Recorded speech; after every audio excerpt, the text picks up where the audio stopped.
Hello and welcome to the last semi-final session of eazyBI Community Day 1. So my name is Valters Paiders. I'm working in Worldline companies in Baltics. Anyone there who is using payment card or mobile device to pay for goods or services in shop? Good. Worldline is one of the companies that provides the technology and also the solutions that makes the payment happen in 45 countries across the globe.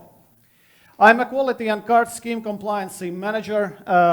Also, I am an administrator of a Jira instance that supports 72 different business processes.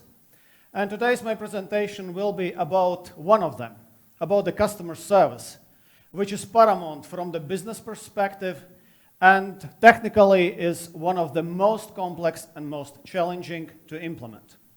My presentation won't be about how the things are supposed to be done. My presentation will be about the Worldline way, Worldline Baltic way, specifically on the experience that company gained, the bumps and jumps the company encountered during this journey. So it all started in 2012 when company decided to use Jira to support customer service business process. At that time, there was a team, a customer service team, which was registering tickets in Jira, resolved what they can, and passed the tickets to the remaining tickets to subject matter experts. After 5 or 6 months, customers started to complain that they see too little progress on too many tickets that are in progress. Naturally, after getting such customer feedback, you want to organize a grill party and invite customer service representatives to it.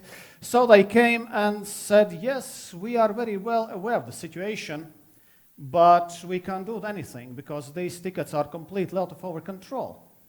What actually were those tickets? So the customer reported a bug, and the bug is in progress with IT applications team. So, or customer requested a new feature which currently is in progress with sales team. There was a bug fix which is in progress with testing team. So this actually came clear that the other teams needs to be involved into the customer servicing as well, but that created a challenge because daily routines of those teams were different. And therefore, Jira workflows were simply not compatible with the customer service flow. So the discussion that started just how to harmonize those workflows quickly escalated to brainstorm, which ended up with catastrophic brainwave. Let's use different issue types. So why this idea to use different issue types and different workflows is a not good idea? Because individuals that use Jira will always assume that they perfectly understand each and every issue type and associated workflow at best, or don't care at worst. In either case, the first ticket they register in Jira will be with incorrect issue type. So that means that this ticket will be processed through the incorrect workflow, give the incorrect results, and afterward management will take those results to make decisions. How to resolve this situation? How we can get out of that challenge? So I would like to mentioned that in eazyBI Community Days, so where the people are sharing both the tips and tricks and the best practice how to use the eazyBI correctly, but also the participants on the Community Days, they are telling their experience how to get data properly shaped. And therefore, I would like to flash back to the very first eazyBI Community Days to May 2017, to beautiful presentation by Stefan Koller and Edwin Stoll, Jira first, report second. The main takeaway of that presentation was To get meaningful reports that support the business, you need to implement custom fields and populate them during the workflow execution, either manually or automatically via use of the workflow post function. So you may say that's great, that's a great idea, but how to customize, what to customize there? To answer this question, we need to understand what we actually are dealing with. And in fact, any customer request can be boiled down to two key components. The key component one, why the customer has contacted the support. Isn't something working? Well, that's an incident. Please explain how your product works. I don't understand. So that's the service request. Yeah, so just this initial classification will help to standardize each and every request that comes to the support team table. The second key element here is how the particular issue has been resolved, actually resolved. So, did it require involvement of the level 2 or level 3 teams? Did the customer request resulted into changes in IT systems? What was the actual root cause of this request? Why customer contacted us? So these are just a few examples which you may want to consider. So, but getting the Jira workflow right is, of course, great achievement, but it's still a technical tool. And every technical tool needs monitoring. So that means we need to use something. The Jira filters and dashboards excel at getting the things moving ahead, but they lack of data aggregation. So that means it makes very difficult to just using the Jira filters or dashboards to identify trends or identify pitfalls. The company needed a solution. In 2014, there was 3 options on the table. And the company chose to use eazyBI. Despite of this steep learning curve of MDX, the eazyBI offered flexible ETL, great features, and also excellent support. And yeah, Raimons, by the way, I still remember your suggestions, so thank you very much for them. So just I was a newbie at that time, of course. So, so we got an eazyBI, but it's an analytical tool, and we need data there. So let's import the data. So for the data import, you may want to have a strategy. So the strategy depends on the multiple factors. First of all, it's your eazyBI knowledge, the level of understanding of the business process and how it's actually implemented in the Jira, in the technical workflow, the clarity of business requirements, and expected results. But what is the most important thing is that are your objectives. In my opinion, each and every admin must have an objective. I have one. The reports which are shown to shared dashboards or shown to customers, maximum execution time is 5 seconds.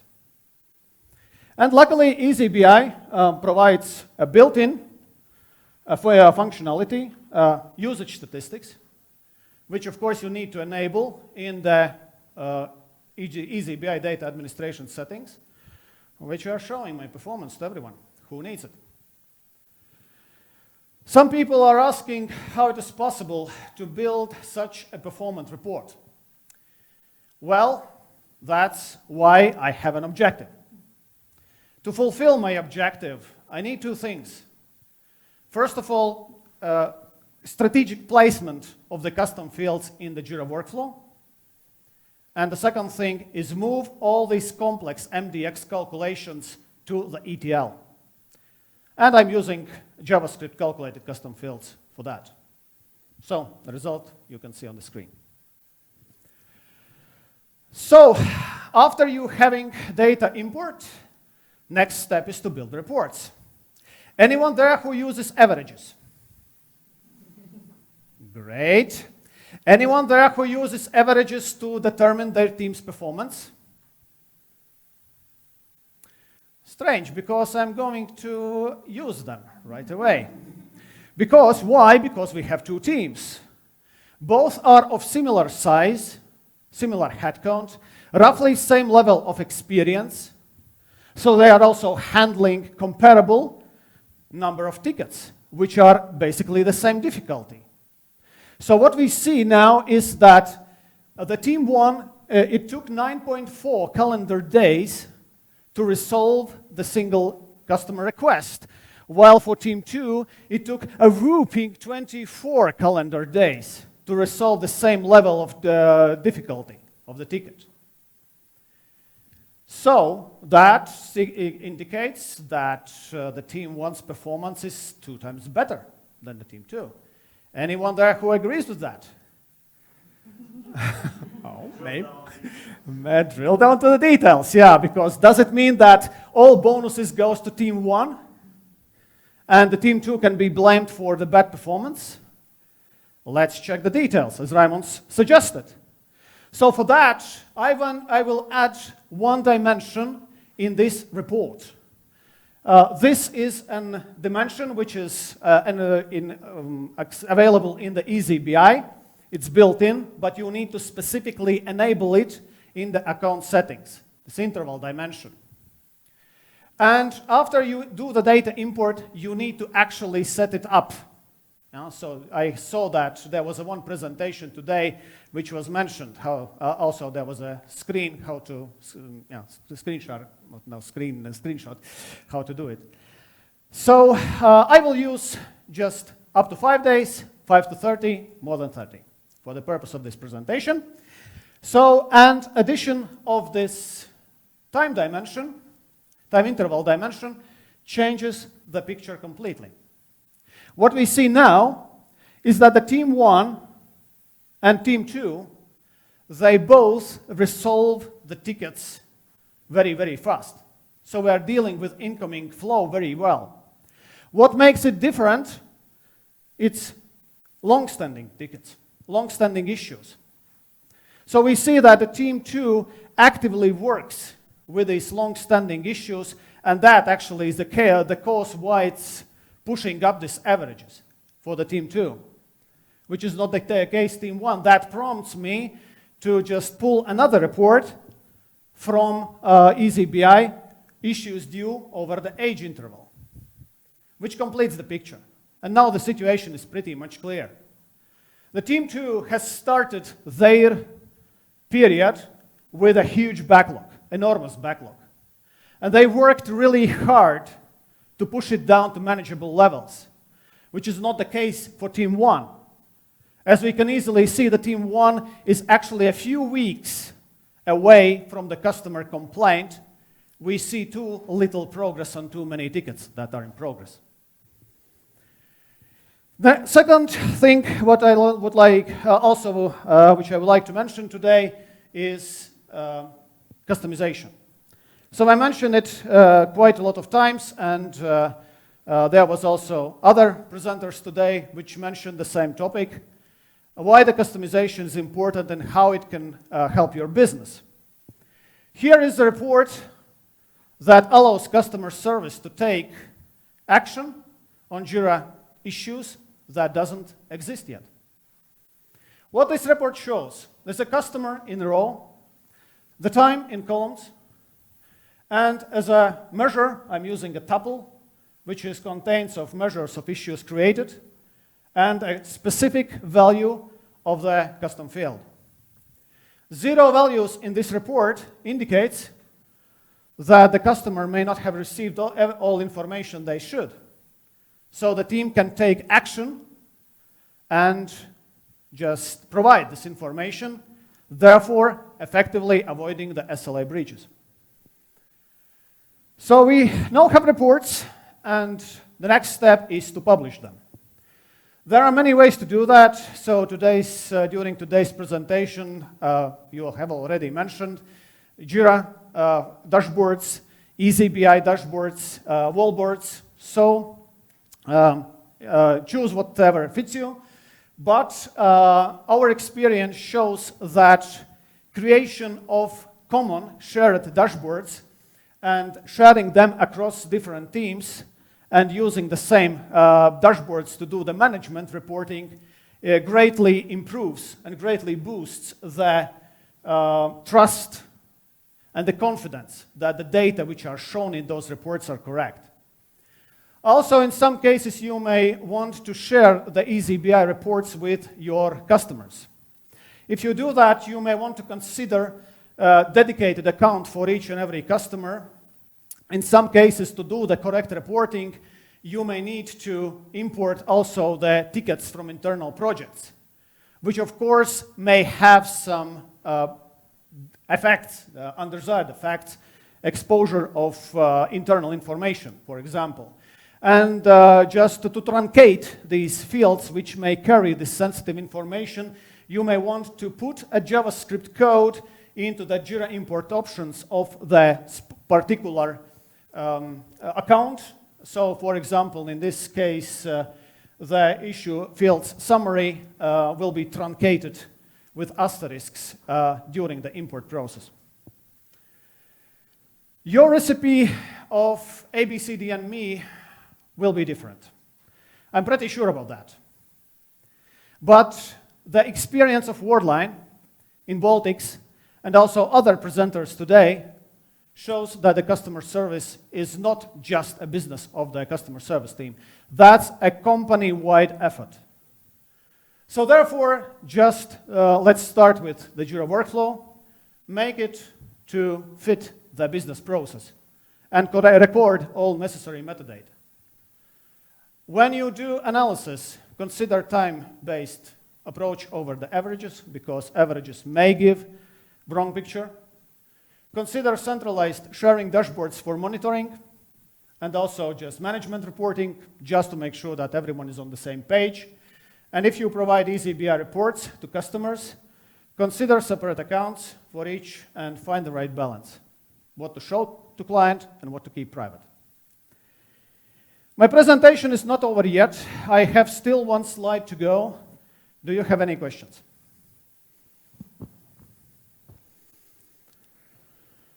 Last slide. You will see it. More questions? Oh, okay.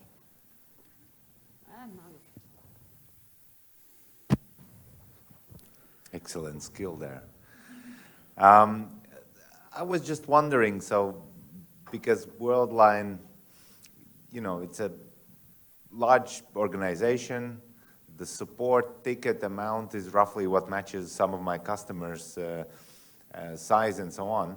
Like, how do you actually internally sell the need to analyze this? Because, like, you know, there are companies of this size and of this support staff size and so on that just say, you know, as long as customer support is sort of, you know, nobody's screaming, everything's fine. So, you know, how do you sell the need to actually monitor all of this and measure this? Because, you know, you don't have to sell it to me, but I often lack the words. It sort of seems self-understandable for me that this needs this sort of reporting and care and monitoring, but how do you sell it to your management? Basically, it's a vice versa. The management is selling that to the people, because it's basically on top down. So also, as I said in the beginning, I'm also a quality manager, and the company has some obligations towards maintaining its certification against international standards, and also just towards the promise to deliver promise to the customers. So we also have an SLAs to fulfill. So yeah, in this report, basically, it's you also forgot to mention that these are not production data here shown, of course. Yeah, there's just a lot more tickets than just were demonstrated on the screen, just to be clear. But for that, one of the components that is used to assess the team performance is actually those long-standing tickets.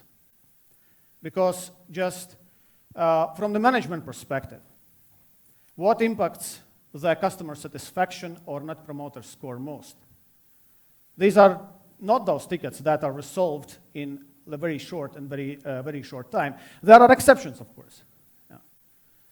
But typically, the biggest and the largest source of the claims are these long-standing issues that are keeping there and they are not resolved for the long period of time. And that's actually the story behind that. So these long-standing issues, especially that are just beyond some specific time frame, which is not shown in the presentation because I just put that on like for a purpose, demonstration purpose today, they are getting attention, additional, and scrutiny.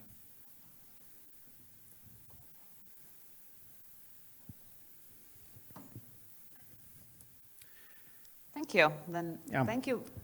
So, and the last slide, which I want to raise today, is a feature request, which is actually a customization of non-working days. And this customization, just I want you, maybe you could want to consider that you don't need to implement them right now, as you did today, as I understand, you have operatively fixed that.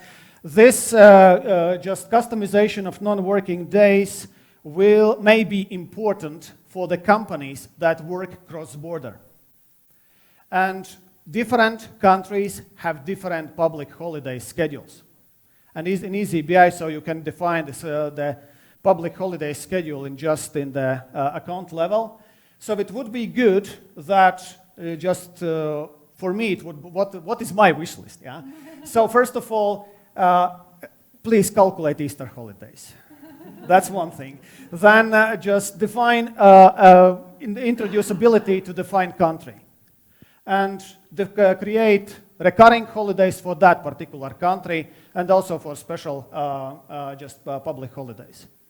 That would make the life for the companies that operate cross-border and service customers across different countries, the measures which are workdays-based, much more easier. That concludes my presentation. Thank you very much for attention.